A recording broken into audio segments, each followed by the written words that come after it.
facilito, es breve, es rápido, entonces vamos a entrar allá.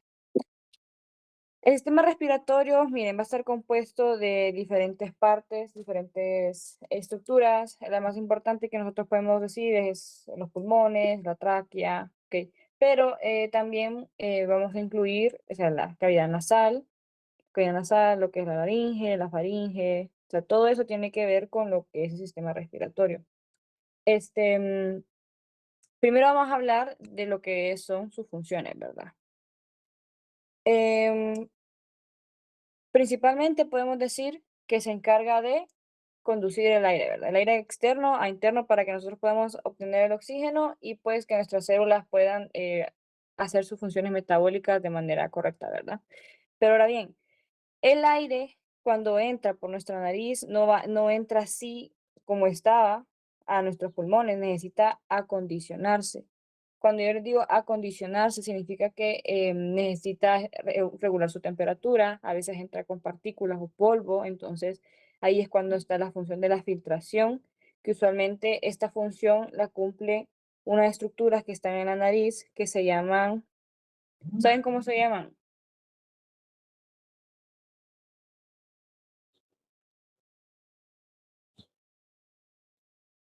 Bueno, es como otro nombre, es otro nombre de los pelitos de la nariz.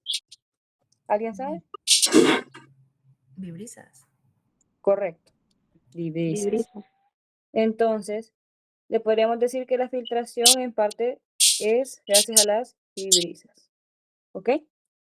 Ahora bien, imagínense que el aire que nosotros respiramos no se filtrara, o sea, todas las partículas de polvo, todos los patógenos, todas las bacterias que entraran a nuestra nariz llegarían a nuestro tracto respiratorio inferior. Y pues ahí pues sería algo malo, ¿verdad? De que tengamos alguna infección o patógeno en nuestros pulmones. Entonces, para evitar eso, estas divisas filtran el aire. ¿Ok? Ahora bien, la función que yo podría decir que es también muy importante es el intercambio de gases. Ahora bien, el intercambio de gases se va a hacer o se va a realizar dentro de los pulmones como tal, en el tracto respiratorio inferior, específicamente en lo que son los alveolos. ¿Ok? Ahora bien, este, ¿qué ¿qué gas se va a expulsar? El dióxido de carbono, y el gas que se va a tratar de recuperar mediante la respiración va a ser el oxígeno, ¿ok? Después vamos a ver los componentes de los alveolos, cómo están formados, cuál es la barrera hematogaseosa, que es es la barrera que permite este intercambio de gases, de qué células está compuesto, y eso principalmente, ¿ok? Ahora bien, claro, cumple otras funciones, por ejemplo, el habla, nosotros vamos a tener a nivel de lo que es la laringe, las cuerdas vocales, vamos a ver de que existen lo que son las cuerdas vocales falsas y las cuerdas vocales verdaderas, que yo les voy a explicar la diferencia entre cada una de ellas. También hay funciones endocrinas, a veces dentro del pulmón, se secreta una enzima que esta se va a encargar de un mecanismo fisiológico para regular lo que es la presión arterial, pero como les digo, eso no es meterse a fisiología, solo quiero que lo sepan de que secretan estas enzimas. ¿Qué más? Y claro, pues a través de todo lo que es el tracto respiratorio vamos a encontrar células que cumplen una función inmune, porque recuerden que como estamos metiendo aire del exterior, usualmente no viene, como les explico, al 100% íntegro o limpio, sino que siempre hay un patógeno, algún sucio o alguna alergia, algo que nos puede causar una alergia. Entonces, estas células que pueden ser linfocitos, pueden ser macrófagos, va a ser tejido difuso a través de todo lo que es el tejido respiratorio, ¿verdad? Para cumplir esa función inmunitaria. ¿Tienen preguntas hasta el momento? ¿No? Ok. Otra cosa, volviendo atrás un poquito, el sistema respiratorio va a tener una porción conductora y una porción respiratoria. La porción conductora, más que todo, se va a encargar de lo que es el acondicionamiento, de lo que ya habíamos hablado anteriormente. Mientras que la porción respiratoria es más que todo su trabajo el intercambio de gases. Cuando hay ya un intercambio, ya estamos entrando a lo que es la porción respiratoria, ¿ok? Entonces, lo que es la nariz, lo que es la faringe, la laringe, la tráquea, incluso hasta los bronquios, estamos hablando de porción conductora, ¿ok? Estaríamos hablando de porción conductora. Conductora. Ahora, cuando estamos hablando ya de bronquiolos respiratorios, estamos hablando de los alvéolos, ya ahí estamos hablando de lo que es la porción respiratoria. La porción respiratoria es más pequeña en ese aspecto, ¿ok? Ahora bien, avanzando, lo que les estaba mencionando, miren, la tráquea va a formar parte de lo que es la porción conductora, los bronquios también. Los bronquiolos, vamos a tener diferentes tipos de bronquiolos, vamos a tener terminales y respiratorios. Los terminales forman parte de la porción conductora porque aquí todavía no hay un intercambio gaseoso, ¿ok? Cuando ya estamos en los respiratorios, que incluso vamos a ver sus características histológicas, el cual nos permite el intercambio de gases, pues aquí ya forma parte de la porción respiratoria, los alvéolos y los sacos alveolares. Ahora bien, empecemos en orden, ¿verdad? Empecemos desde que el aire entra, ¿verdad? Por nuestra nariz, que es dentro de la cavidad nasal. La cavidad nasal va a tener 3 porciones, ¿ok? Y dentro de estas 3 porciones vamos a tener epitelios diferentes, ¿ok? Y vamos a hablar de cada uno de esos epitelios. Ok, entonces, primero vamos a tener el vestíbulo nasal. Vestíbulo nasal va a ser la parte que nosotros podemos ver, o sea, ustedes agarran su nariz y ustedes como que la palpan, esa parte es el vestíbulo nasal, ¿ok? Ahora bien, esto va a estar recubierto de un epitelio húmedo, ¿ok? Y también vamos a ver que tiene incluido lo que son glándulas sebáceas y glándulas sudoríparas, ¿ok? Entonces vamos aquí a poner aquí glándulas sebáceas y glándulas sudoríparas. Ahora bien, aquí es donde encontramos también lo que estábamos hablando anteriormente de las vibrisas, ¿ok? Todos esos pelitos que tenemos en la nariz no están como para que se nos mire fea la nariz o para incomodarnos o para que se nos pegue el moco en ellas y que nos duela cuando nos lo queramos quitar, no, sino que tienen la función de la filtración, recuerden. Ahora bien, estas glándulas sebáceas van a producir como ¿cómo les explico? Como un líquido espesito, como el moco, básicamente para atrapar las partículas que entren por medio del aire que estamos respirando, ¿ok? Entonces se adhieren, cumplen la función de adherirse para que no lleguen, ¿verdad?, al resto del tracto respiratorio. Básicamente esa va a ser su función. Ahora bien, la región respiratoria va a ser básicamente esta, donde podemos ver estos cornetes, que estos se van a encargar de ampliar la superficie de la región respiratoria para cuando el aire pase a través de ellas, puede hacer que el flujo de aire sea turbulento y pueda regular su temperatura de manera más fácil, de manera más eficiente, ya que los vasos sanguíneos que están aquí en la nariz están colocados de manera perpendicular al flujo del aire. O sea, el aire va así y los vasos dan de manera así. Entonces es perpendicular el flujo del aire con los vasos. Y de esta manera, la sangre que va en esos vasos va a calentar el aire para que pueda entrar a una temperatura normal de nuestra temperatura corporal a los pulmones. ¿Okay? E incluso los mecanismos de calefacción funcionan de esta misma forma. Entonces, es como que usan los mismos principios de física, ¿verdad? Entonces, eso es interesante en ese aspecto. Ahora bien, este, sí, el epitelio que va a tener la región respiratoria va a ser el epitelio respiratorio, que lo vamos a ver un poquito más adelante, si que lo miramos ahorita. El epitelio respiratorio va a estar compuesto de estas células, ¿ok? Primero, vamos a tener lo que son las células ciliadas, o vamos a encontrar el epitelio cilíndrico pseudoestratificado ciliado, ¿ok? Entonces, estos son las células ciliadas, básicamente, ustedes pueden ver aquí los cilios en esta foto, ¿ok? Son las más abundantes en este epitelio, importante saber eso. También vamos a encontrar células mucosas o también llamadas células caliciformes que se encargan de sintetizar la mucina o el moco, también llamado. Las células en cepillo, que también se les conoce como quimiosensoriales, entonces esas van a ser las que detectan sustancias químicas, van a tener conexiones nerviosas, sinapsis nerviosas también, para pues darle esa función, ¿verdad? Sensorial. Vamos a tener las células de Kulczycki, que también se le pueden llamar células neuroendocrinas, ya que esas se van a encargar de secretar algunas hormonas. Entonces, vamos a escribirlo acá. También se le llaman células neuroendocrinas. ¿Ok?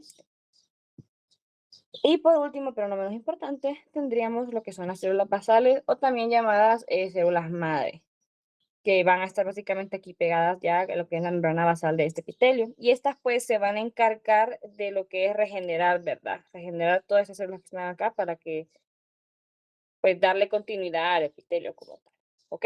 Entonces, estas van a ser las 5 células que van a formar parte del epitelio respiratorio. Entonces, si en su examen les preguntan ¿de qué se compone el epitelio respiratorio? Ustedes van a responder con esto. Células ciliadas, que básicamente serían las células centrocertificadas ciliadas, las células mucosas o células caliciformes, también le podrían decir, lo vamos a anotar acá, que recuerden que estas con la tinción de rutina no se llegan a ver, se miran de manera como que blanca, o sea, no se ven realmente.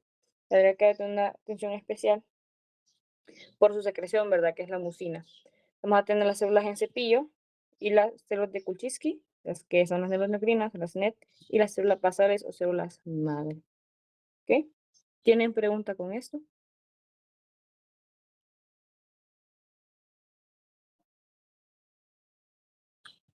Ok. Entonces, eso va a ser dentro de lo que es la región respiratoria. ¿Ok?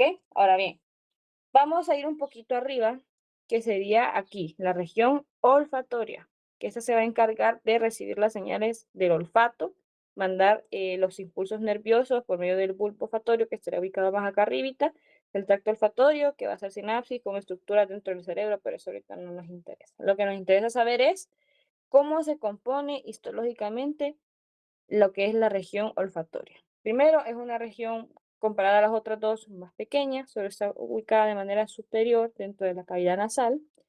Si nosotros quisiéramos hacerle suma a esta estructura de aquí y mirar todos sus componentes histológicos, tendríamos esta imagen de aquí, ¿ok? Ahora bien, el epitelio que va a conformar lo que es la región olfatoria va a ser diferente, se llama epitelio olfatorio. Van a tener células en común, ¿ok? Pero no todas van a ser iguales, ¿ok? Primero que nada, como les había mencionado, estas se van a encargar de recibir las, ¿cómo les explico? De recibir las señales químicas del olfato, porque recuérdense que nosotros estamos básicamente recibiendo partículas de lo que sea que estemos oliendo, van a hacer sinapsis con lo que son las células de receptores, que van a ser neuronas bipolares, que van a hacer sinapsis acá en el bulbo olfatorio para después llevársela al cerebro esa información olfatoria, ¿verdad? Em, Esas serían como las más, ¿cómo les explico? Las más destacadas porque pues se encargan de transmitir la información como tal, ¿ok? Vamos a tener las células de soporte o también llamadas células sustentaculares,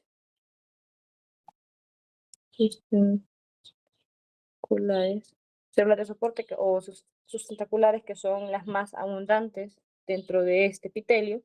Vamos a tener las células basales o células madre, como en el epitelio respiratorio que hemos mencionado, cumplen la función básicamente de hacer mitosis y de restaurar, pues, diferenciarse de las otras células y pues está restaurando este epitelio.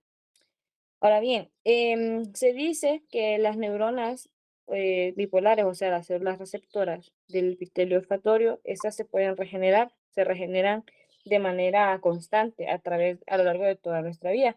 Entonces, si ustedes se fijan, es muy, muy raro que una persona anciana pierda el sentido del olfato, porque estas neuronas están en constante regeneración. ¿Ok? Eso es un dato muy interesante.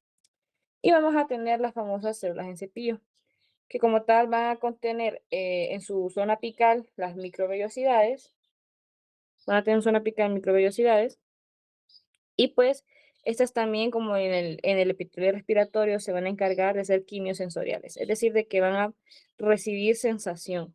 Y estas van a hacer sinapsis con el eh, par craneal del trigémino, que sería el quinto par craneal.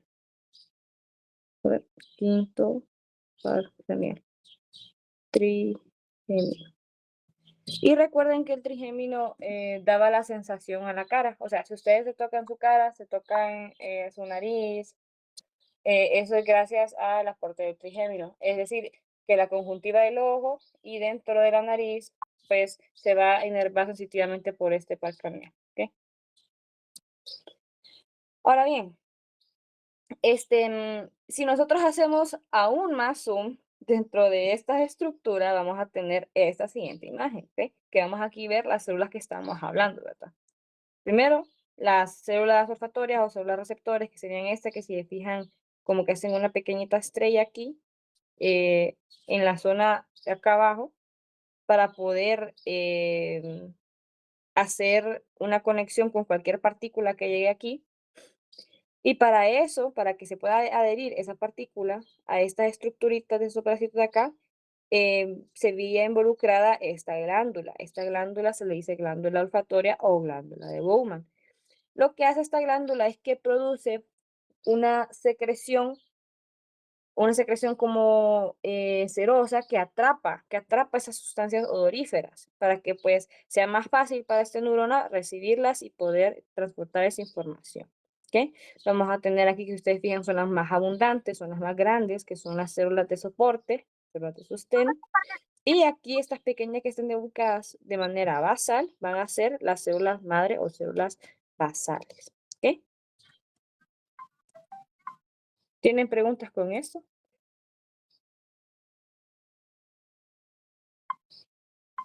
Ok. Vamos a pasar a lo que es la,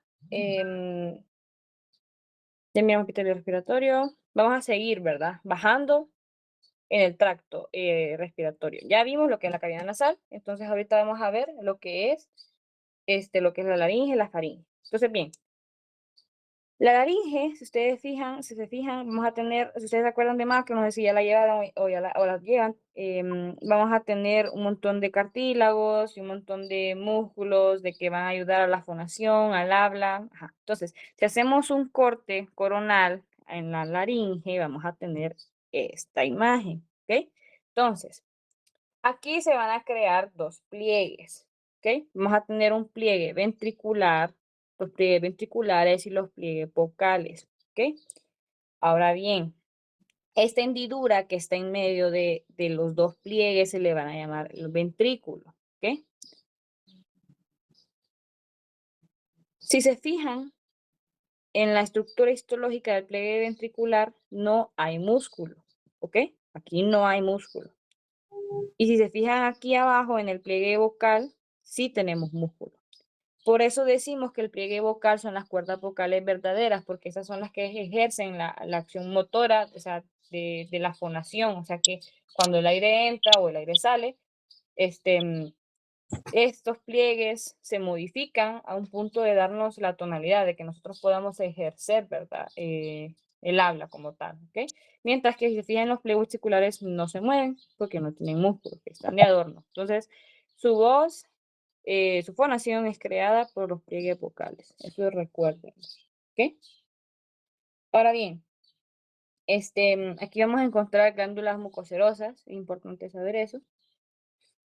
¿Qué más? ¿Qué más? Ahora bien, si seguimos bajando, vamos a encontrar la tráquea. Recuérdense que la tráquea va a ser una estructura que va a estar recubierta por un montón de anillos cartilaginosos. ¿Ustedes se acuerdan aproximadamente cuántos anillos cartilaginosos tenía la tráquea?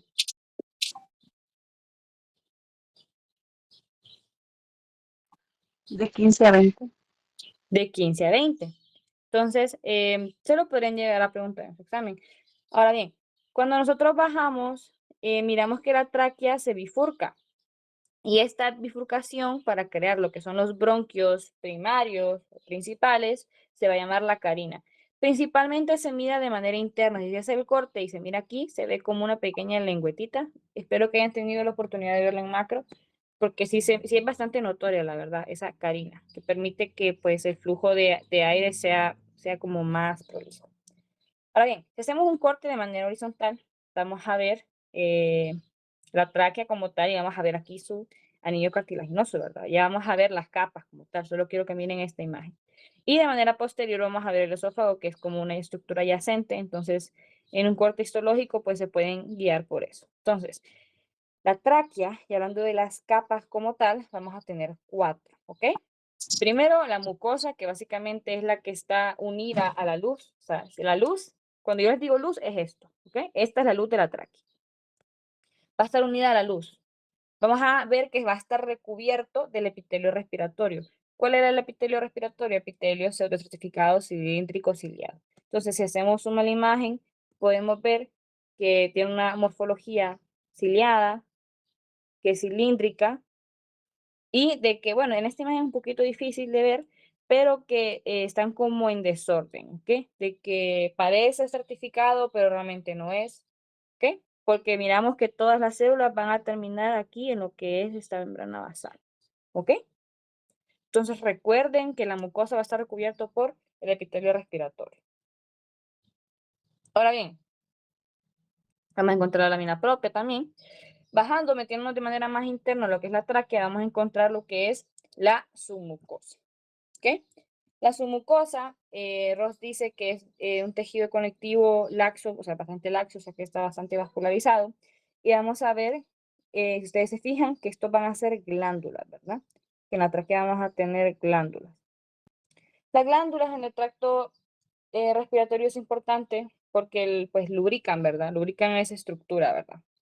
Ahora bien, otra estructura, o la otra capa, es la cartilaginosa, porque es muy reconocible en la tráquea, ya que la cartilaginosa es bastante gruesa. Si fijan esto de acá, en el caso de la tráquea son anillos o son, ¿cómo les explico?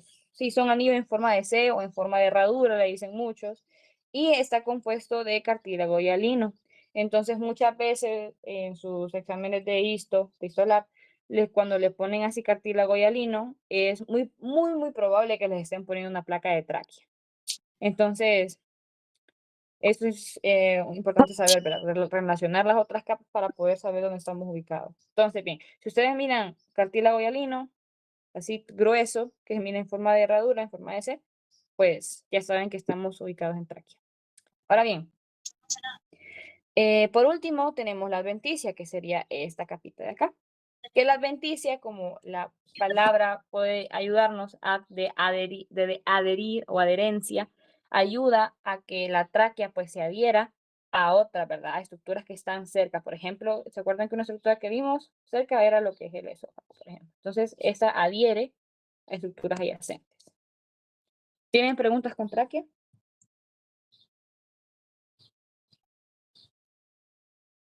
Bueno, sigamos. Bajamos a los bronquios. Entonces, vamos a retroceder un poquito para que nos ubiquemos. Estamos aquí en tráquea, ahora estamos acá en lo que son los bronquios. ¿Okay? Bronquios son estos gruesecitos. Ahora bien, en los bronquios se va a introducir una quinta capa. Recuerden, en la tráquea tenemos 4, en los bronquios tenemos 5. Entonces, primero, la mucosa. Vamos a ver que está ubicado el epitelio respiratorio, que es el mismo epitelio pseudocertificado, cilíndrico, ciliado, ¿ok? Solo que, recordando que este es un poquito más delgado, un poquito más delgado.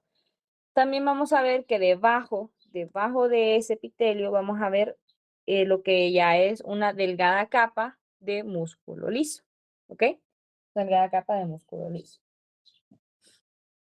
Esa es la nueva capa a comparación de la tráquea que vimos anteriormente. Después vamos a ver lo que es la submucosa, que como habíamos mencionado, también va a ser compuesta de tejido conectivo laxo. ¿Ok?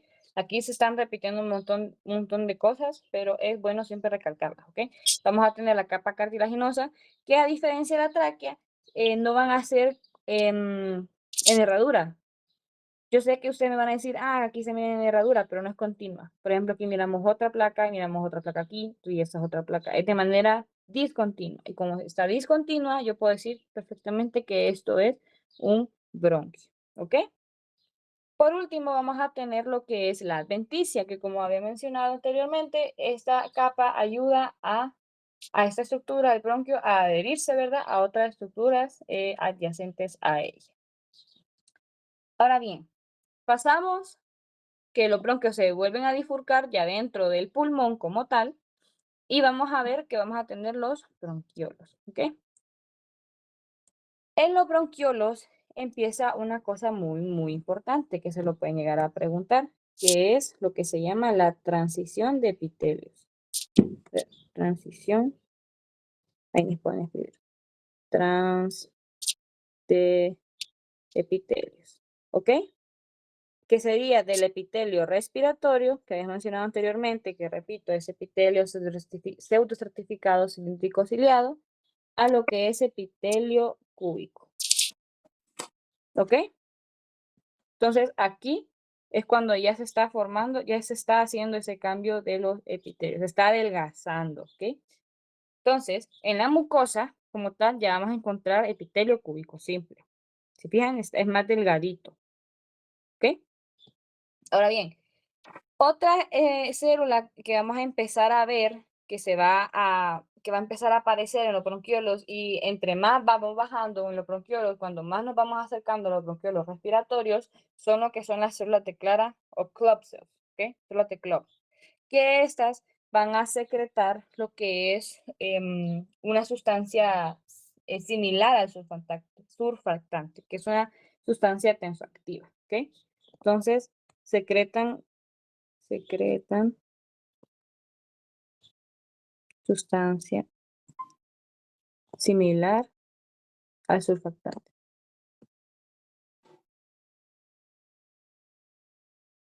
¿ok? Que pues esta se va a encargar de evitar el colapso de los bronquiolos, ¿ok? Porque si los bronquiolos colapsan, entonces el aire no va a poder entrar y no va a poder haber intercambio gaseoso y pues eso es malo, eso es muy malo, ¿ok? Entonces, estas células claras, repito, van a empezar a aparecer en los bronquiolos y van a verse de manera mucho más abundante entre más vamos a acercarnos a los bronquiolos terminales, ¿ok? Después vamos a encontrar lo que es la capa muscular, que pues vamos a ver que esta se va a componer de una capa gruesa, una capa muy gruesa de ya músculo liso, ¿ok? Ahora bien, entonces, cuando, no sé si ustedes tienen alguna alergia o conocen a alguien que tiene alguna alergia, así como que come maní y se pone, y le hincha la garganta y se le hincha, y no puede respirar, esa capacidad de hacer estrecho la luz del tracto respiratorio o de ampliarla es gracias a esta capa muscular como tal, ¿ok? Y muchas veces eso es una reacción anafiláctica, ¿verdad? Que el cuerpo reacciona de esa forma de inflamarse, secreta histamina y pues se hincha como tal. Entonces, la capa esta de músculo liso se encarga de eso, ya sea de dilatar la luz o de hacerla más estrecha, el tracto respiratorio, ¿ok? Después vamos a tener por último lo que es la adventicia, que ustedes saben, va a ser compuesta de tejido conjuntivo y pues va a adherir, ¿verdad? La estructura del bronquiolo a la estructura adyacente. Entonces, bien, aquí tenemos como una lista de cosas que tenemos que tener pensado. Entonces, primero, como les había mencionado, entre más vamos a bajar en el tracto, vamos a ver que en el bronquiolo se está haciendo la transición de epitelios y más vamos bajando, se va adelgazando, ¿verdad? Este epitelio, para que ya al final en los alveolos, que como ustedes saben, tiene epitelio pleno simple, pues se pueda facilite lo que es el intercambio gaseoso como tal, ¿ok? Lo de las células claras, que les había mencionado, son más abundantes mientras más vamos bajando. En los bronquiolos también mencionarles de que no vamos a encontrar para nada lo que son ya células caliciformes ni glándulas como tal. Y aquí ya no hay glándulas, aquí no hay cartílago y tampoco ya van a haber células caliciformes. ¿Ok? Y como les había mencionado, las células claras van a secretar un agente tensoactivo similar al surfactante, pero que es una proteína, la proteína que se produce va a ser la CC16. ¿Ok? Las células claras van a producir esta proteína que va a generar que no colapse el bronquiolo como tal. ¿Ok? Ahora bien, pasamos ya a los alvéolos, que básicamente es la unidad morfofuncional, ¿verdad? De lo que es el tracto respiratorio. ¿Ok? Recuerden que está compuesta de epitelio plano simple. Ustedes pueden ver que aquí hay una célula delgada, otra célula aquí, otra célula aquí. ¿Ok? Entonces, eso es lo que forman los alvéolos, como tal. Ahora bien, ¿qué células vamos a encontrar en los alvéolos? Vamos a encontrar los neumocitos tipo 1, los neumocitos tipo 2. Vamos a encontrar también células del polvo, que van a ser los macrófagos, que van a encargarse pues de la función inmunitaria dentro de los alvéolos, por si hay algo que no debería de estar ahí, pues los macrófagos se encargan pues de comer esa estructura y pues deshacerla y eliminarla. Pero se le llaman células del polvo, porque están dentro de los pulmones. ¿Ok? Entonces, bien, primero, vamos a ver que los neumocitos tipo 1 van a tener una morfología, yo les voy a dibujar, una morfología así planita, aquí con el presentado, ¿ok? Pero los neumocitos tipo 2 van a ser como más cuboidales, van a ser más gorditos, van a tomar un poquito más de espacio, ¿ok? Ahora bien, del total de neumocitos que hay, estos solamente van a formar parte del 40%. Supuesto, o sea, en cantidad solo van a formar el 40%. Los neumocitos tipo 2 van a formar el 60%. Es decir, que van a haber más neumocitos tipo 2 que neumocitos tipo 1. ¿Ok?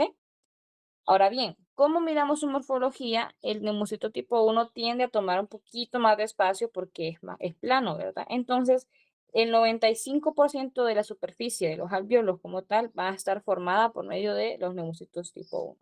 Y el 5% restante, pues, va a ser básicamente tomada por los neumocitos tipo 2. Ahora bien, ¿cuál va a ser la función de los neumocitos tipo 1? Se van a encargar de formar la barrera hematogaseosa, ¿ok? ¿De qué está compuesta la barrera hematogaseosa? Ahorita más que sus componentes acá. La barrera hematogaseosa. Primero vamos a tener lo que es el surfactante, que ya vamos a hablar de qué está hecho, y los neumocitos tipo 1. Neumocitos tipo 1. Después vamos a tener la membrana basal de los neumocitos tipo 1. ¿Ok? La membrana basal de los neumocitos tipo 1. Luego vamos a tener la membrana basal del endotelio.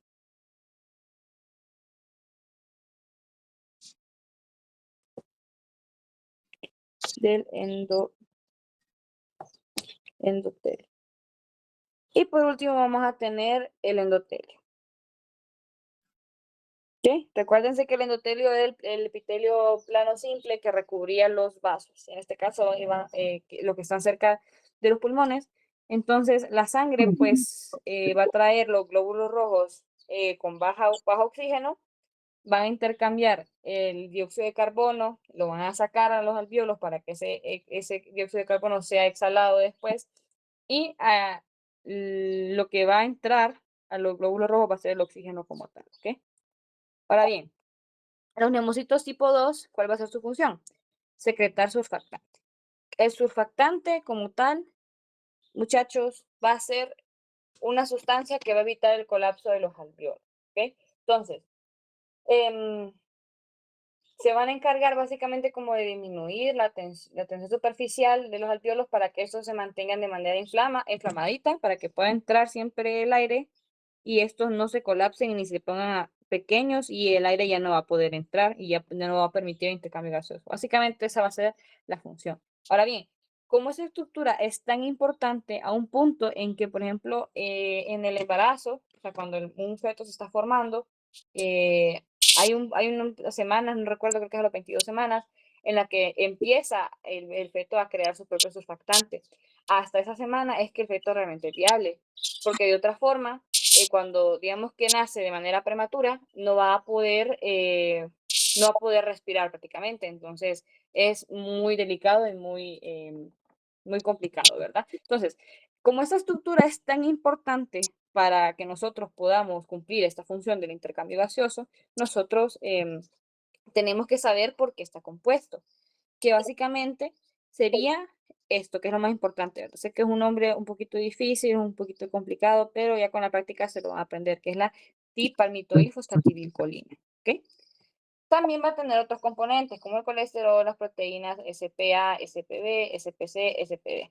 Pero usualmente a ustedes les preguntan este compuesto en examen, que es la dipalmitoilfosfatidilcolina, ¿okay? Que es el más importante del surfactante. Y como les había mencionado, lo que hace es de que va a disminuir la tensión aquí superficial del alveolo para que este no se colapse, no se cierre y el aire siempre pueda entrar a él. ¿Tienen preguntas hasta el momento? ¿Algo no les quedó claro? Ok, ya vamos a terminar. Bueno, aquí como recordando, ¿verdad? La barrera hematogaseosa, sus componentes. Primero, lo que habríamos hablado, el surfactante, que ya sabemos qué tan importante es su función. Los neumocitos tipo 1, la lámina basal o la membrana basal de los neumocitos tipo 1, la membrana basal o la lámina basal del endotelio, y por último ya como tal la célula endotelial o el capilar como tal. ¿Okay? Entonces, aquí tenemos un alveolo y si hacemos zoom en esta estructura, vamos a poder ver todos los componentes que estábamos hablando. ¿Okay? Por ejemplo, el neumocito tipo 1, que sería esa célula de acá. Vamos a tener las membranas basales, ya sea del neumocito tipo 1 y del endotelio, y aquí vamos a tener el endotelio. Entonces, el intercambio se está formando acá. Por aquí va a entrar lo que es el oxígeno, y aquí ya va a entrar al alveolo lo que es el dióxido de carbono. Entonces, una vez que entra aquí una célula de glóbulo rojo, un eritrocito va a salir oxigenado, ¿ok? Y todo el dióxido de carbono, todos los gases que no necesita, porque son desechos metabólicos, van a salir por los pulmones en la expiración, ¿ok? Y eso sería todo. Si tienen dudas o preguntas, me las pueden hacer. Espero que haya quedado todo claro.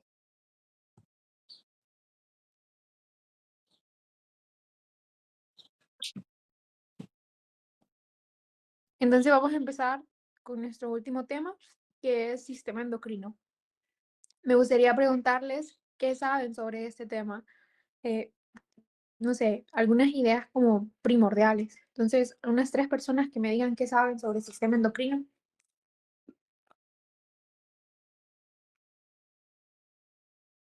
Cualquier cosa. Ya lo vieron en el laboratorio, ya lo vieron en su clase. Entonces, ¿qué saben?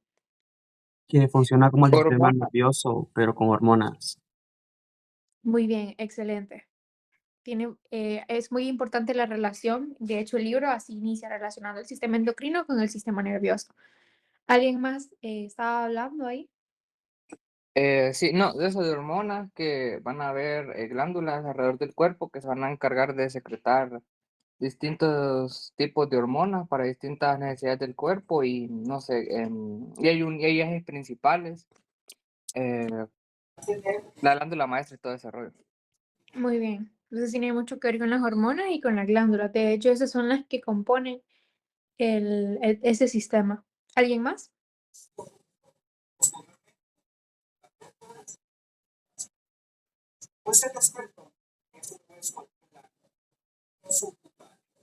¿Alguien más tiene otra idea?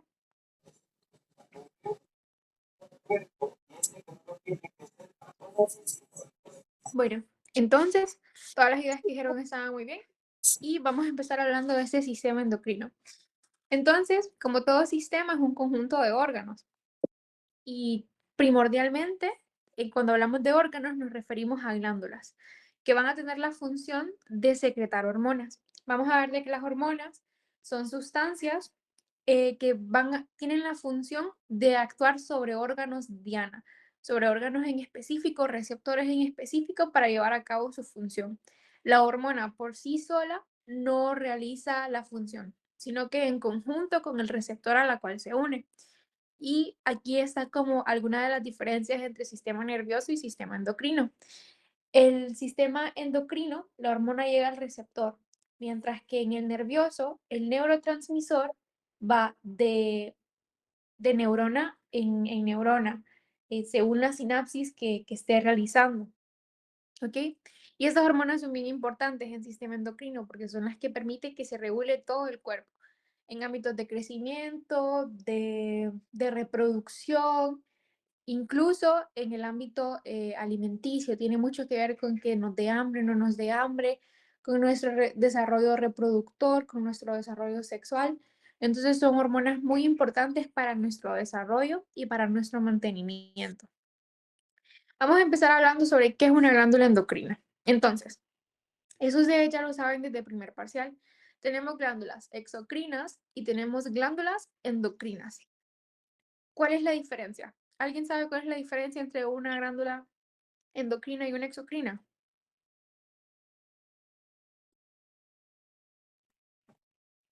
Las exócrinas liberan su contenido al exterior y las endócrinas al torrente sanguíneo.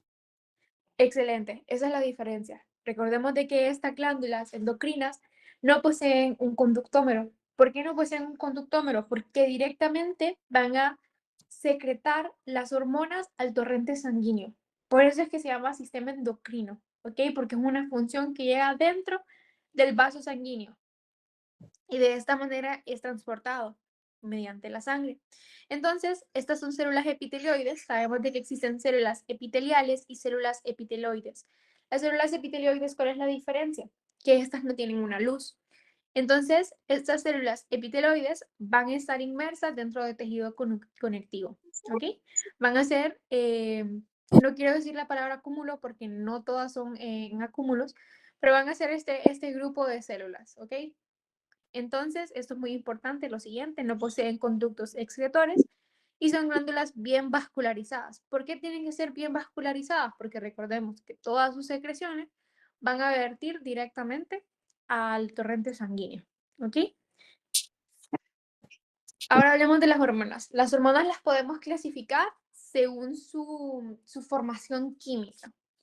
Entonces, primero tenemos que saber qué es una hormona. Es un mensajero químico. ¿Ok? A medida que ustedes avancen en la carrera, vamos a ver que hay muchos mensajeros químicos. Hay mensajeros químicos que estimulan las proteínas G, que estimulan receptores, hay muchísimos. Y las hormonas son uno de estos. Son mensajeros químicos que quienes las producen, las glándulas endocrinas. Y estas, mediante el torrente sanguíneo, van a llegar a algo que ya les había mencionado, a células u órganos blanco o diana. ¿Por qué se llaman diana? Por eso así como lo del tiro al blanco, ¿ok? Entonces específicamente actúan ahí.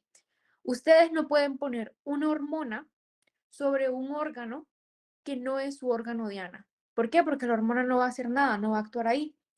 Entonces, por ejemplo, ustedes no podrían poner, no sé, la grelina frente, por ejemplo, al cerebro, que probablemente no vaya a hacer mucho, ¿ok? O frente al tejido, al sistema tegumentario, que probablemente no vaya a hacer mucho. ¿Por qué? Porque no es su órgano diana, no tiene función, no hay acople en ese momento. ¿Cuáles son las funciones de las hormonas? Mantenimiento de la homeostasis. ¿Alguien me quiere decir qué significa homeostasis? Equilibrio. Muy bien, el equilibrio. Las hormonas son las que nos permiten el equilibrio. No sé si han visto los TikToks que son bien famosos, donde dicen como el desbalance hormonal o que tantas hormonas, que son bastante funados esos TikToks porque usualmente no mencionan ninguna hormona, solo las mencionan así a lo random, pero nos ayudan a esto, a mantener una homeostasis. ¿Ok? Esto primordialmente lo podemos ver, por ejemplo, en ciertas patologías en mujeres. Si tienen un desbalance hormonal de estrógeno progesterona, puede resultar en un ovario poliquístico, en ciclos menstruales irregulares, ausentes. Entonces nos ayuda a mantener la homeostasis. Coordina el crecimiento. Esto principalmente mediante varias hormonas. Entre ellas podemos mencionar la insulina, la hormona de crecimiento y también la somatostatina. que es como la contraria a la hormona del crecimiento. Desarrollo corporal en muchos ámbitos, también crecimiento en cuanto a la maduración de los órganos reproductores, ¿ok? Entonces estas son las tres principales funciones de las hormonas: homeostasis, crecimiento y desarrollo. Luego tenemos según la clasificación. Eso nos referimos a una clasificación química.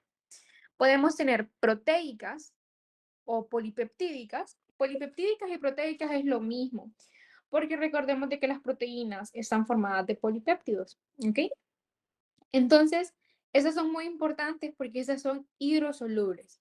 ¿Para qué nos importa que sean hidrosolubles? Estas van a tener un poquito más de dificultad en pasar la membrana lipídica, porque recordemos de que los lípidos y el agua pues se repelen. Entonces, esas usualmente necesitan de un transportador para poder ingresar las membranas celulares. Eso solo para que lo tengan en mente. Luego tenemos que estos ejemplos vamos a tener la insulina, el glucagón, la ACTH, FSH, LH, ADH, oxitocina, y aquí mencionamos las interleucinas, que las interleucinas realmente no las vamos a tocar mucho porque esas tienen más que ver en el sistema linfoide, que ya sabemos de que se encargan de mediar las inflamaciones, el dolor, ¿ok? Los procesos infecciosos, autoinmunes.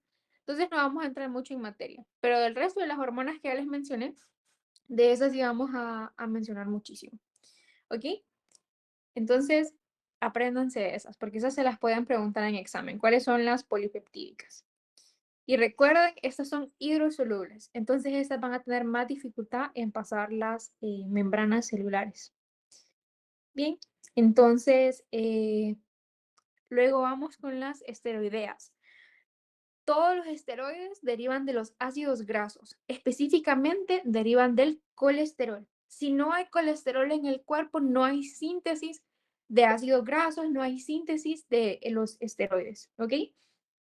Estas son las que primordialmente las secreta el ovario, testículo, corteza suprarrenal. Entonces, estas hormonas tienen mucho que ver con las gónadas, ¿ok? Mucho con las gónadas, y vamos a ver que las que tienen que ver con la corteza suprarrenal también de cierta manera regulan el eje del ovario y del testículo. Entonces, estas, por ejemplo, son la progesterona, el estradiol o el estrógeno y la testosterona, ¿ok? A este nivel de histología vamos a mencionar que estradiol y estrógeno es lo mismo, pero más adelante cuando avancen, por ejemplo, cuando lleven gineco, les van a explicar un poquito que hay diferencias entre el estradiol y el estrógeno, más que todo en cuanto a la fuerza. Pero por ese motivo de la clase, pues está bien.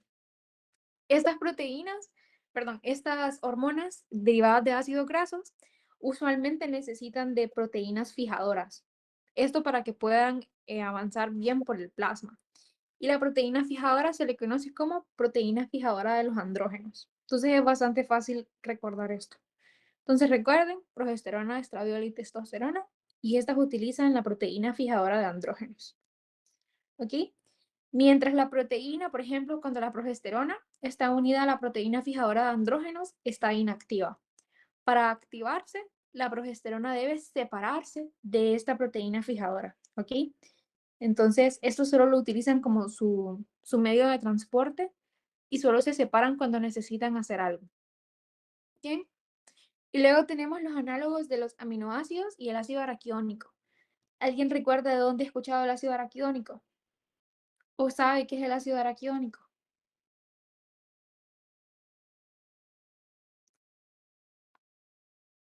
Ok, entonces los aminoácidos. Bueno, aminoácidos son los que se encargan los aminoácidos son los bloques que forman las proteínas a grosso modo. Entonces no los vayan a confundir con las polipeptídicas. Los aminoácidos son más pequeños aún.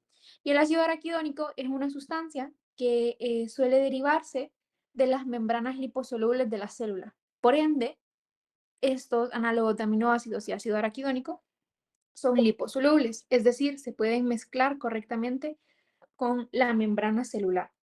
Entonces pueden pasar porque recordemos de que la membrana celular es de fosfolípidos. Entonces estas fácilmente pasan. Entre ellas podemos mencionar las catecolaminas. ¿Alguien me quiere decir cuáles son las catecolaminas? Son dos. Epinefrina y norepinefrina. Muy bien, epinefrina y norepinefrina o adrenalina y noradrenalina. Estos derivan específicamente de la tirosina y de la fenilanina, ¿ok? Esos son los aminoácidos de los cuales derivan. Entonces, la noradrenalina deriva de la fenilanina y la adrenalina deriva de la tirosina, ¿ok? También tenemos las prostaglandinas. Cuando estén en cuarto año les van a explicar que las prostaglandinas son las encargadas de mediar el dolor, de mediar vasodilatación o vasoconstricción según en qué órgano estemos. Entonces, son bastante importantes y son dianas para, por ejemplo, los AINES como el ibuprofeno actúa sobre las prostaglandinas. ¿Ok? Las prostaciclinas, que un dato interesante es que las prostaciclinas se llaman prostaciclinas porque estas se aislaron de la próstata por primera vez. Esas tienen que ver mucho con las prostaglandinas en cuanto a la mediación del dolor también. Esas no las vamos a mencionar mucho, solo para que sepan eso. También algunos leucotrienos. Los leucotrienos también son muy importantes en el dolor. Todas estas últimas tres que mencionamos tienen que ver con el dolor. Aquí no salen anotadas, pero también las hormonas tiroideas son análogos de aminoácidos y del ácido araquidónico. ¿Ok? Entonces, de todas estas que les mencioné, la que tiene proteína transportadora es las hormonas tiroideas, que se le conoce como globulina especializada fijadora de tiroxina. ¿Ok? Entonces es fácil de acordarse. Recuerden, globulina especializada fijadora de tiroxina. No sé si alguien tiene alguna duda con esta primera parte.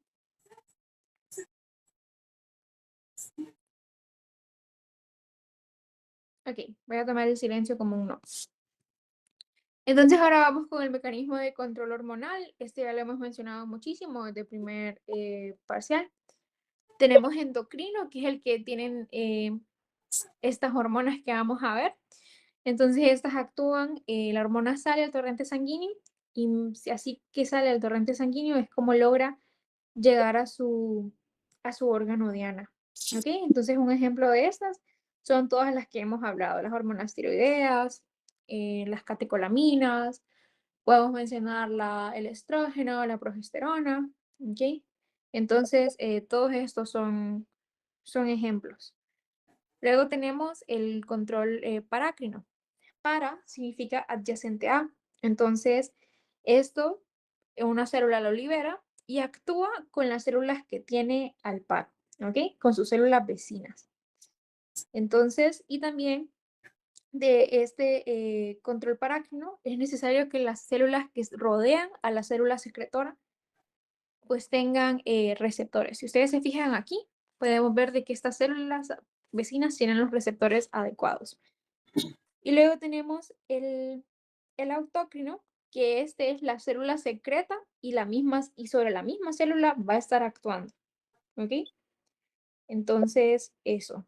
Entonces, la hormona actúa sobre la misma célula que la libera. Ahora sí, no sé si tienen dudas con esta parte que acabo de mencionar.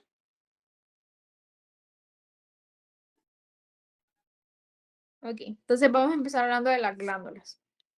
Vamos a mencionar la hipófisis, la tiroides, la paratiroides y la suprarrenal. Vamos a empezar con la hipófisis. A la hipófisis también se le conoce como la glándula pituitaria. Esta es la que mencionamos en el inicio, que uno de ustedes la mencionó, que es la glándula maestra. Aquí la podemos ver como en representación. Entonces, la hipófisis tiene mucho que ver con el hipotálamo. De hecho, de aquí viene lo de el eje hipotálamo-hipófisis-glándula. ¿Ok? Entonces, se les conoce por eso como los órganos maestros. En hombres pesa 0.5 gramos y en mujeres pesa 1.5 gramos. Esto es muy importante que lo tengan en mente, ¿ok? Porque eso se les pueden preguntar. En mujeres tiende a ser más pesado porque vamos a ver de que tiene muchísimo que ver con la relación con sus hormonas sexuales, ¿ok? Por ejemplo, si una mujer ha dado a luz múltiples veces, si es una multípara, su hipófisis pesa más. Y eso nos puede llevar a un montón de síndromes asociados, que eso lo van a ver más adelante cuando estén en gineco o cuando estén en semio. ¿Ok? Y esta hipófisis está sobre la silla turca del hueso esfenoides. ¿Ok? Entonces eso. Se compone principalmente de dos. Las dividimos según su tejido. Tenemos la adenohipófisis, que siempre que lean adeno, adeno es un prefijo que significa glándula. También esta adenohipófisis se le llama el lóbulo anterior.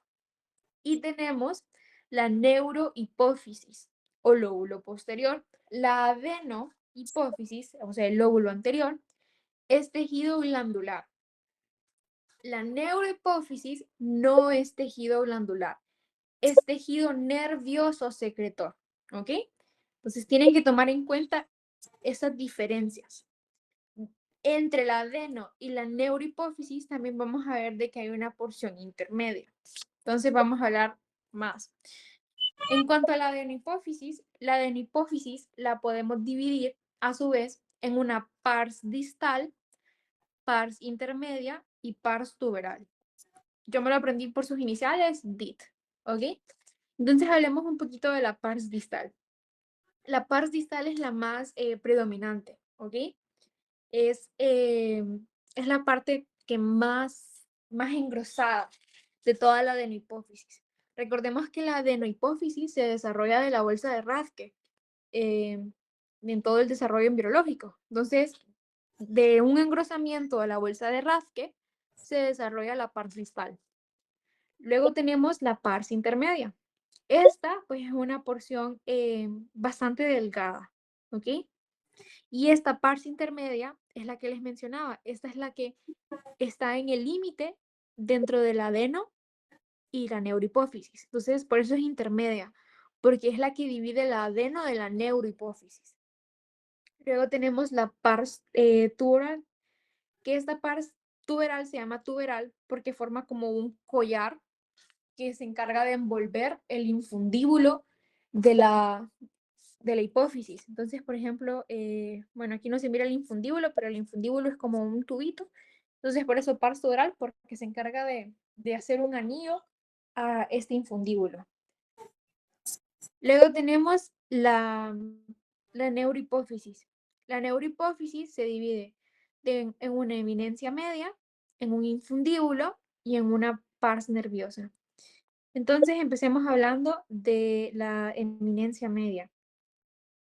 Bueno, entonces esta eminencia media, como el nombre lo dice, esta va a tener una parte más que todo central en cuanto a la neurohipófisis. Luego tenemos el infundíbulo, que el infundíbulo ya se los había mencionado un poquito. Entonces es lo que sigue directamente después de la eminencia media, ¿ok? En la parte del infundíbulo vamos a tener muchísimos axones que se encargan de secretar. Y estos axones tienen un nombre. Son los tractos hipotálamo hipofisiario, ¿ok? Son los que directamente llevan la información desde el hipotálamo, ¿ok? ¿Recuerdan cuál era la parte de la adenohipófisis que enrollaba el infundíbulo?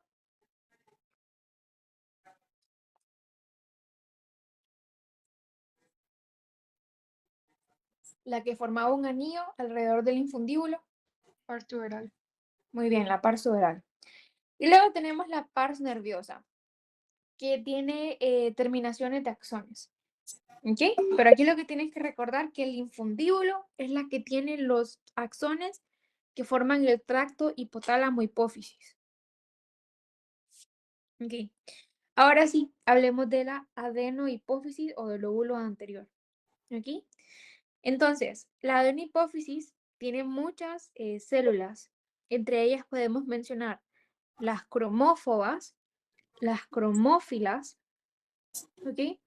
Entonces, vamos a empezar hablando, bueno, las cromófobas se les conoce así, cromófobas, porque estas no tienen afinidad a ningún colorante. Entonces, por eso cromo de pigmento y fobia de pues, miedo, pero no es que le tiene miedo, solo es que no se, es que no se tiñen. Las células cromófobas constituyen aproximadamente un 50% de toda la población celular. ¿Ok? Entonces, son bastantes. Es bastante lo que constituyen estas células. ¿Ok? Entonces, y luego tenemos las cromófilas. Las cromófilas constituyen aproximadamente el otro 50%. Dentro de estas cromófilas, que sí se pueden teñir, las dividimos según la tinción de hematoxina y eosina, en acidófilas y basófilas. Las acidófilas constituyen el 40%, ¿ok? Estas se tiñen bastante, ¿ok? Se tiñen eosinófilamente.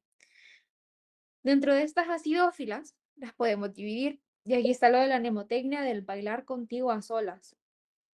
¿Alguien recuerda qué tenía que ver este de bailar contigo a solas con las células de la adenohipófisis?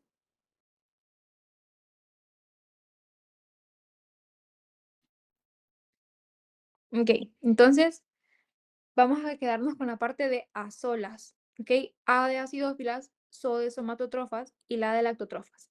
Las acidófilas se van a dividir en solas, somatotrofas y lactotrofas. Vamos a empezar con las somatotrofas. Las somatotrofas se encargan de la secreción de la somatotropina. ¿Ok?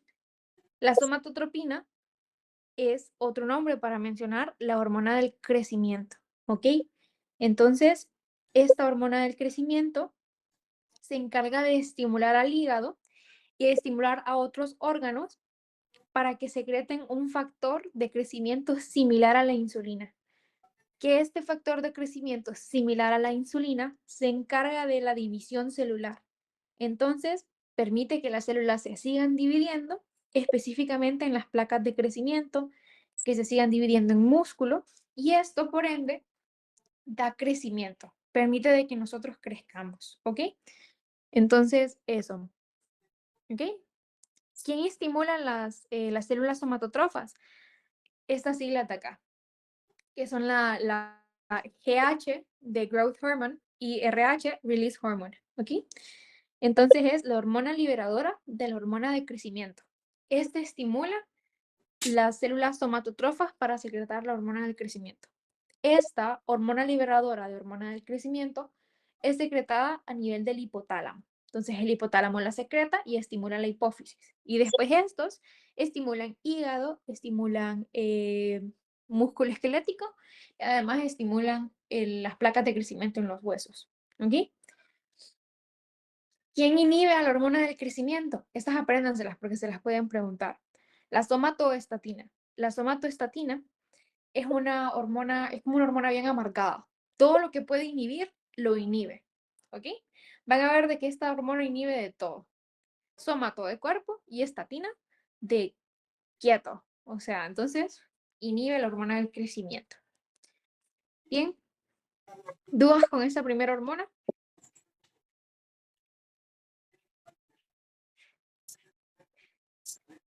Ok. Luego tenemos las lactotrofas. Las lactotrofas se encargan de la secreción de la prolactina. ¿Ok? Entonces la prolactina actúa específicamente en las glándulas mamarias. ¿Qué hacen las glándulas mamarias? Permite la formación de la leche, pero solo la formación, no la excreción. ¿Ok? Entonces permite que se secrete la leche en las etapas de embarazo, a finales del embarazo y en las etapas de lactancia. ¿Ok? Entonces recuerden, solo se encarga de la secreción de la leche, no de la expulsión. Ya vamos a ver más adelante quién se encarga de la expulsión de la leche.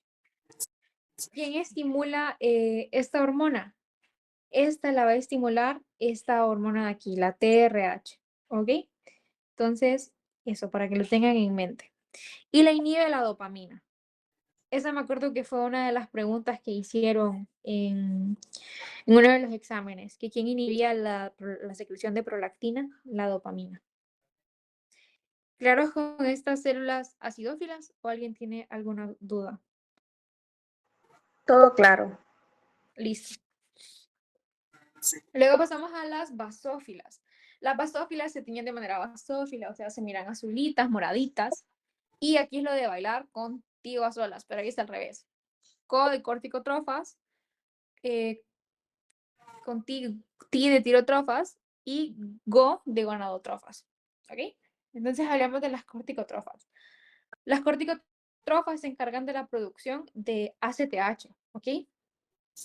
Entonces la ACTH, vamos a ver más adelante que esta se encarga de estimular a la glándula suprarrenal.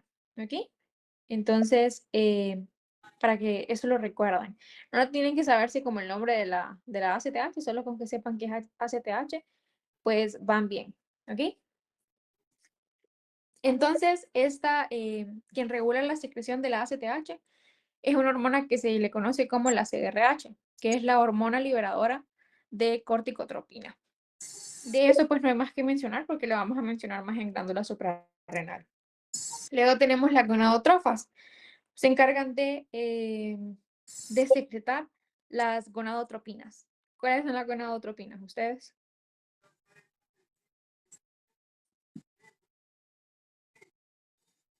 Eso es de embrio. ¿Cuáles son las gonadotropinas?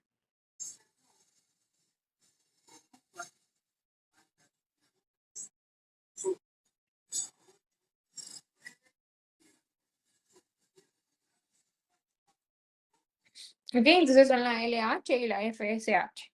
Les pueden poner verdadero y un falso, que si la LH y la FSH se secretan en ovarios, ustedes saben que eso es falso. Se secretan a nivel de hipófisis. ¿Ok? Entonces, producen LH y FSH. ¿Quién regula a estas hormonas? Les da la hormona liberadora de Yo no gonadotropinas. puedo ver la pantalla. Ah, ok. Permítanme. ¿Nadie más puede ver la pantalla? Yo sí la veo. Ah, ok. Lo más seguro es como tu internet. No, sí, gracias. Ya, ok. Bueno. Entonces, es regulada por la hormona liberadora de gonadotropinas. Luego tenemos las tirotrofas. Las tirotrofas no producen hormonas tiroideas. Quiero que queden con ese concepto, que las tirotrofas no producen hormonas tiroideas. Producen la TSH, que es la hormona estimulante de las tirotropinas o de las hormonas tiroideas. Entonces, producen la hormona que va a estimular la tiroides más adelante para que produzca T3 y T4. Entonces, necesito que eso lo dejen claro, que no produce hormonas tiroideas, sino la hormona estimulante de las hormonas tiroideas. ¿Ok? Entonces, que esta TSH va a estimular células foliculares para que secreten T3 y T4. ¿Quién estimula la TSH? La TRH, la hormona liberadora de TSH. Y la inhibe la somatostatina. Como les dije, la somatostatina se encarga de inhibir muchas hormonas. ¿Ok? Entonces, ¿entendieron esta parte?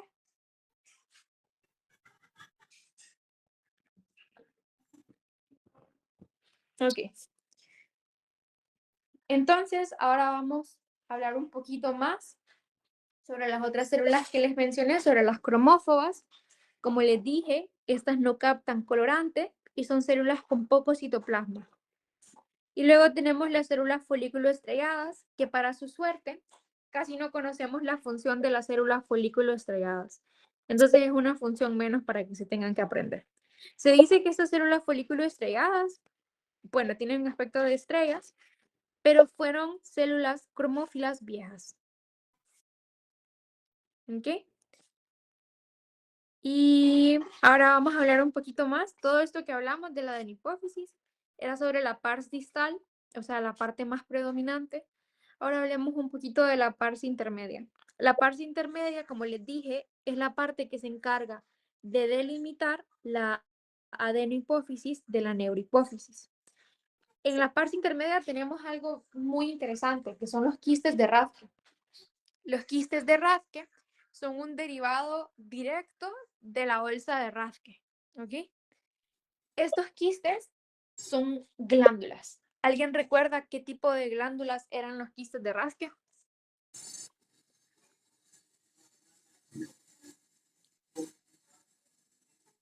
Solo tienen que leer un poquito lo de la presentación como para más o menos saber qué tipo de glándula era el quiste de Rathke. Esto en primer parcial estoy segura que se los mencionaron también.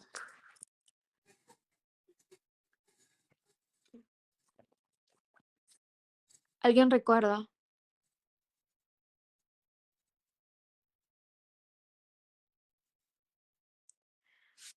Ok, entonces los quistes de Rathke son glándulas foliculares. Es otro ejemplo de glándula folicular. Por eso es que estos tienen coloide. ¿Ok? Son remanentes directos de la bolsa de Rathke. En estos quistes vamos a encontrar células basófilas y cromófobas. No se conoce bien la función de estos quistes de Rathke, pero sí sabemos de que se encargan de la secreción de la propia melanocortina, que también es abreviada como la POMS, que la propia melanocortina tiene la función estimulante en una hormona que se le conoce como la MSH, que es la hormona estimuladora de la melanina. Esta tiene más función, por ejemplo, en las ranas, que les da como color, no tanto en nosotros, ¿ok? Y luego tenemos la porción tubular, que como les dije, solo es un anillo que se encarga de rodear el infundíbulo y es muy vascularizado. Bueno, eso sería todo con la ADN hipófisis. No sé si alguien tiene alguna duda, quieren que les repita algo.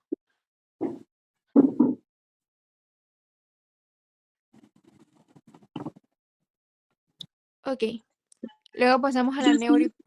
¿Mande? Era por la porción tuberal. Ujú.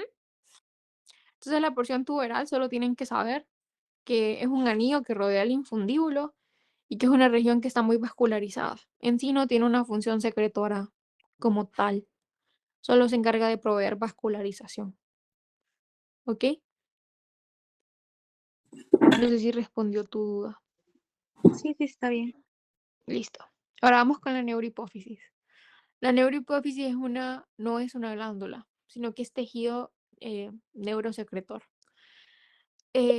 Recordemos que tiene partes, la parte que se encarga de la secreción más que todo es la pars nerviosa. ¿Ok?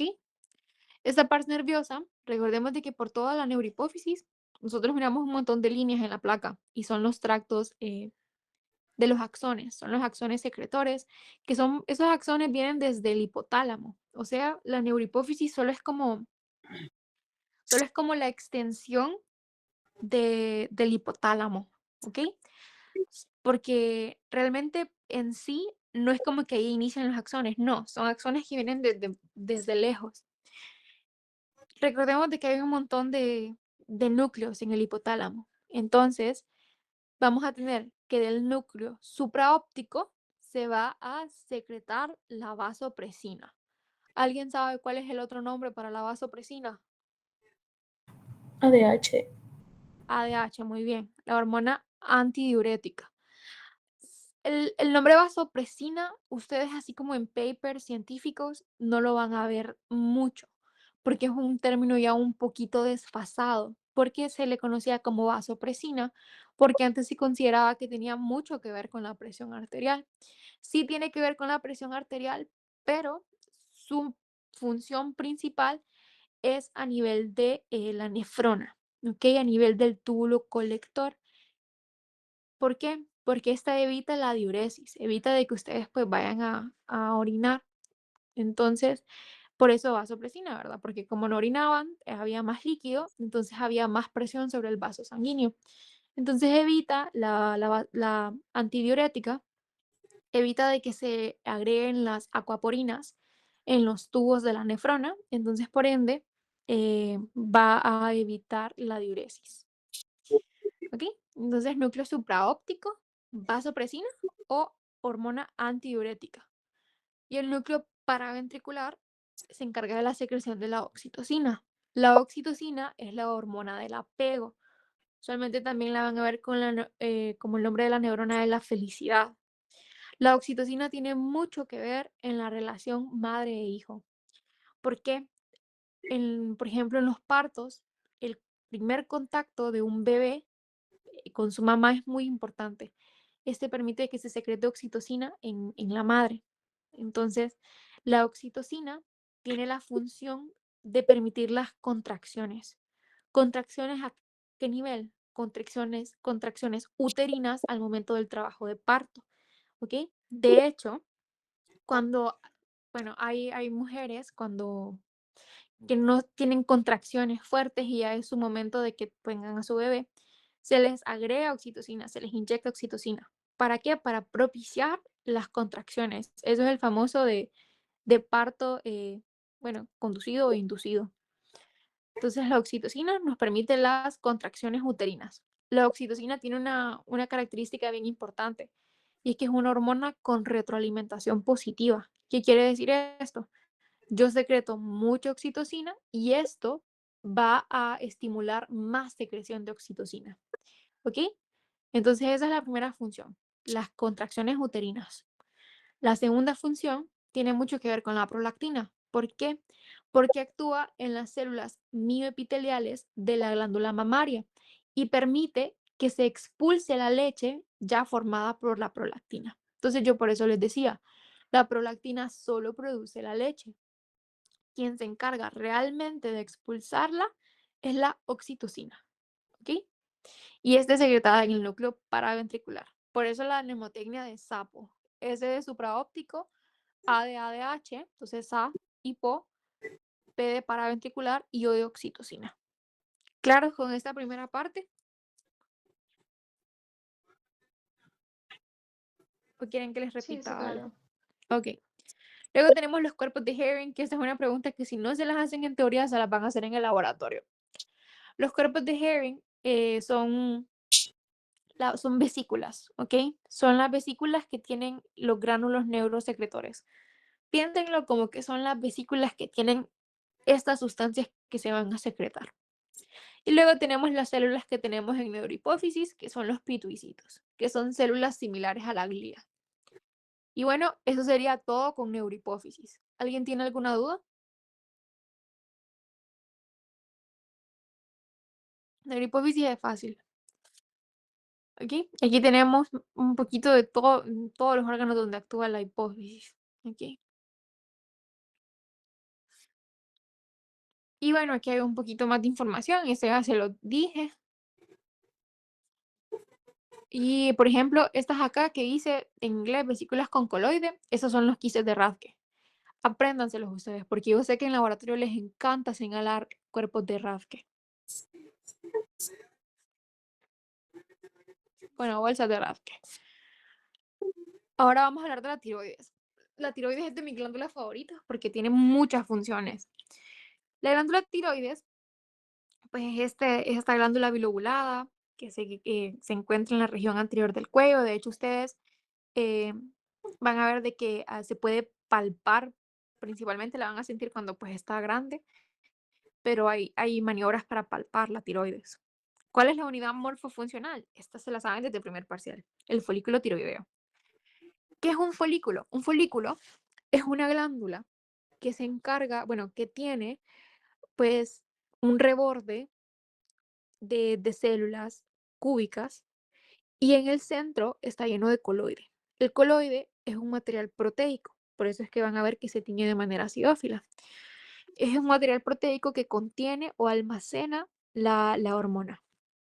En este caso, como ya les dije, todo el reborde, todas esas células que ven allí, son células cúbicas, que es un epitelio cúbico simple. Y el coloide está lleno de tiroglobulina. Van a ver que en Ross se explica que la tiroglobulina después entra en las células de foliculares y en las células foliculares se ioda y se convierte en T1, T2, esas se suman y se pasan a ser T3 y T4.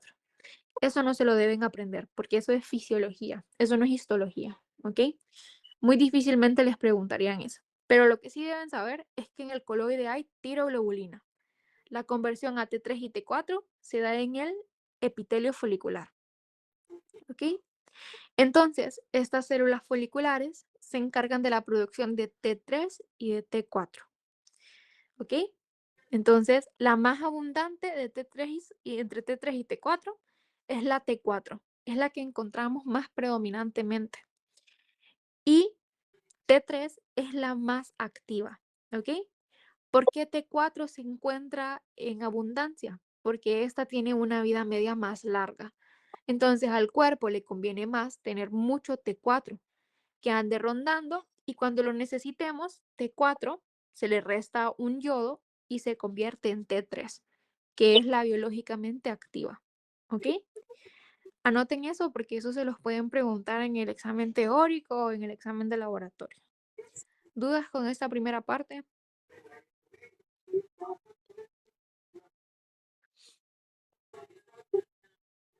¿Quieren que les repita algo?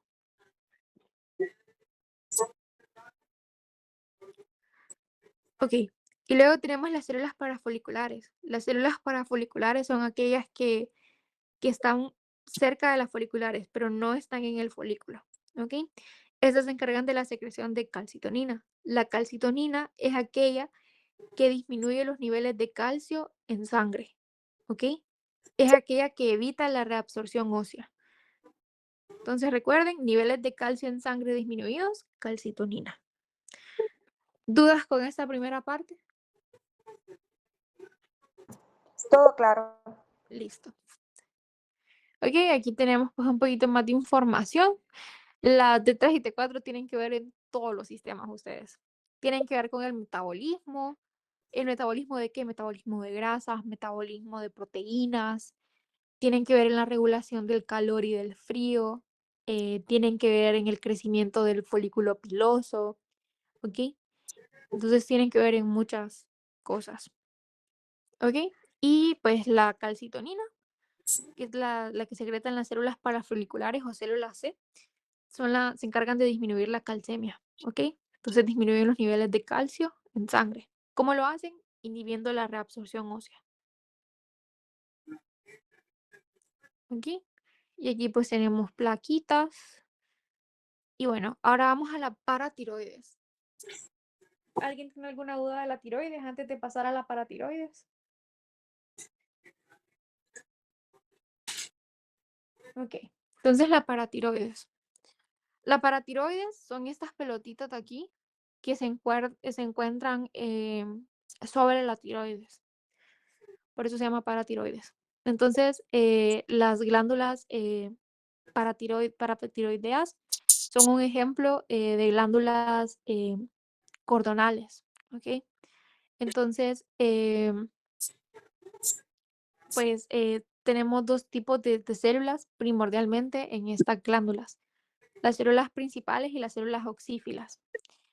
Las células principales son las más abundantes y son las células secretoras. Se encargan de la secreción de la PTH o de la paratohormona. La PTH es la antagonista de la calcitonina. ¿Alguien sabe a qué me refiero cuando digo antagonista? Hacer la función contraria.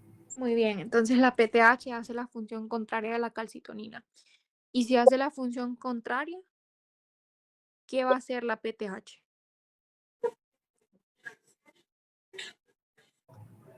Aumenta los niveles de calcio. Muy bien, aumenta los niveles de calcio. Miren, yo como me acuerdo que aumenta, le voy a tomar screenshot porque no me deja escribir.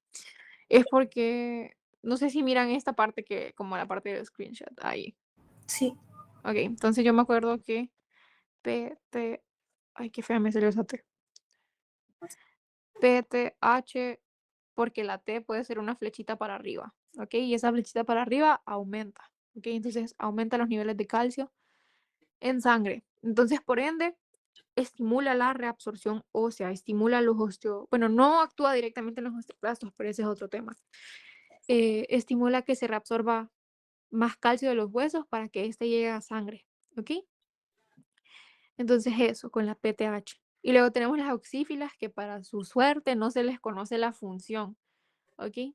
Esas se llaman oxífilas porque no se tiñen tan bien, ¿ok? Su citoplasma se mira más acidófilo que de las principales. Se dice que las células oxífilas son células principales que dejaron de servir, pero igual eso no es algo comprobado. Entonces eso con la PTH. Histológicamente la PTH es bien sencilla. Recuerden, una glándula cordonal y población celular, las células principales y células oxífilas. ¿Tienen alguna duda?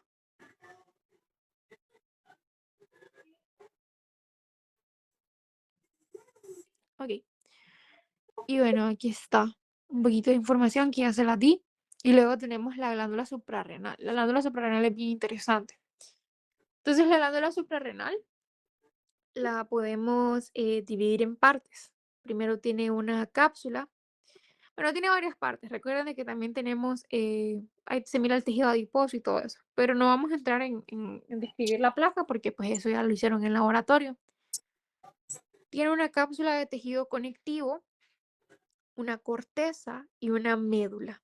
La parte más predominante es la corteza. La médula pues no es tan predominante, es bien, o sea, porcentualmente es bien poco. La corteza es aproximadamente un 90% y la médula es un 10%. Pero vamos a ver de que en cuanto a secreción, corteza y médula tienen secreciones súper distintas, ¿ok? Entonces, corteza se encarga de la secreción de hormonas esteroideas. Y luego la médula tiene una función de hormonas que se encargan más que todo de estimular el sistema nervioso autonómico. ¿Por qué es esto? Porque la corteza y la médula derivan de dos capas completamente distintas de embriológicas, ¿ok? Por ejemplo, la médula deriva del ectodermo y la corteza, si no me equivoco, deriva del mesodermo, ¿ok? Entonces, por eso es que es distinta sus secreciones. Entonces, empecemos hablando de la corteza. La corteza tiene tres zonas, una zona glomerular, una zona fasciculada y una zona reticular. Y se van a ver distintas histológicamente. A pesar de que la corteza es otra glándula cordonal, ¿ok? Cada una de sus zonas se mira distinta. Empezamos con la zona glomerular. La zona glomerular se llama glomerular porque son cúmulos redonditos de células, ¿ok? Entonces son grupos ovoides. Y se encargan de la secreción de los mineralocorticoides. Entre estos mineralocorticoides, el más importante es la aldosterona, ¿ok? Que la aldosterona tiene mucho que ver, por ejemplo, en la regulación de la presión arterial y mucho que ver en el metabolismo del sodio y el metabolismo del potasio, ¿ok? Entonces se encarga de sacar potasio y de meter sodio. Entonces recuerden, zona glomerular, mineralocorticoides. ¿Cuál es el mineralocorticoide? Aldosterona. Luego tenemos la zona fasciculada. La zona fasciculada es esta de acá, ¿ok? Estos cordones que miran ahí. Entonces recuerden, como es una glándula cordonal, entonces esos cordones. Entonces, la zona fasciculada son células grandes, células casi no tienen forma y están en cordones, ¿verdad? En toda la zona fascicular vamos a encontrar capilares sinusoidales, eso se los pueden preguntar, y se encarga de la secreción de glucocorticoides, entre ellos el cortisol, que el cortisol es la hormona del estrés. Yo como me acuerdo de la zona fasciculada y el cortisol, es que el cortisol es aquello que nos permite levantarnos. Y yo pienso que esta zona está como de pie, está como erguida, está porque son cordones, o sea, entonces pues yo por eso me recuerdo de eso. Entonces el cortisol, que el cortisol tiene que ver, bueno, se dice que con el estrés, pero es el que regula muchísimo nuestro ciclo circadiano. Por ejemplo, los picos más altos de cortisol son en las mañanas. Entonces, para que lo tengan en mente. Y luego tenemos la zona reticular. Embriológicamente la zona reticular es la última que se desarrolla. Se desarrolla como después de la vida intraútero, ya cuando el bebé nació. La zona reticular va a tener capilares fenestrados, a diferencia de la fasciculada, que eran capilares sinusoidales. Y esta se encarga de la secreción de gonadocorticoides, entre ellos el DHEA y el DHEAS, ¿ok? Que esos son andrógenos débiles. Estos tienen más función más que todo en las mujeres, que pues no tienen testosterona. Entonces, estos andrógenos débiles pues ayudan a las mujeres de cierta manera en su desarrollo reproductor. Entonces es la mnemotecnia de las heces, que se supone que es todo lo que necesitamos, que es salt, sugar and sex. Entonces salt de los mineralocorticoides, sugar de los glucocorticoides y sex de los gonadocorticoides. ¿Ok? Entonces, ¿entendieron esta primera parte de la corteza?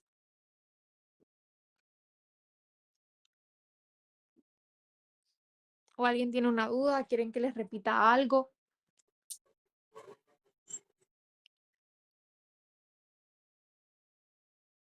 Díganme algo, porfa, que no sé si tienen dudas. No, no hay dudas. Listo. Ok, y aquí tenemos pues la corteza en una de las placas de laboratorio, la zona glomerular en rojo, la fasciculada en azul y en amarillo la reticular. ¿Ok? Bueno, bajo la reticular también tenemos la médula, que se me perdió esa, pero la médula es un ganglio simpático modificado, ¿ok? ¿Por qué es un ganglio modificado? Un ganglio hablando no linfáticamente, sino nerviosamente o neuronalmente. ¿Por qué? Porque se encarga de la secreción de las catecolaminas, ¿ok? Entonces eh, vamos a tener que las células cromafines se encargan de la secreción de la epinefrina y de la norepinefrina, que estas dos hormonas tienen mucha función en cuanto al sistema nervioso eh, autónomo, ¿ok? Son las que se encargan de los estímulos de lucha y de huida, ¿ok? Entonces, bueno, eso sería todo por mi parte. No sé si alguien tiene alguna duda, quieren que les repita algo.